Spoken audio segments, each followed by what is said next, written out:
Pemirsa, sebagai upaya mencegah stabilitas harga berbagai kebutuhan komoditas di Sumatera Selatan pada musim kemarau, Pemprov Sumsel lakukan kerjasama antar daerah untuk memenuhi pasokan di pasaran.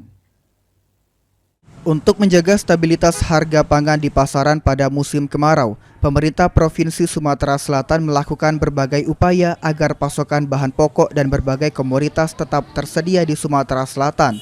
Salah satunya melakukan kerjasama antar daerah.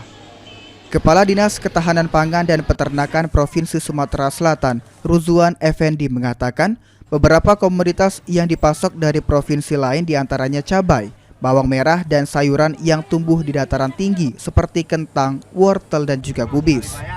Berarti secara produk, hampir semua itu bisa diproduksi di kita, tapi memang ada yang kurang. Nah, tentunya inilah hukum pasar.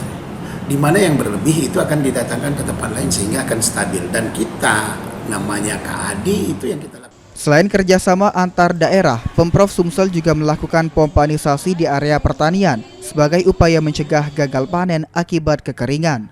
Eki Saputra, PEL TV.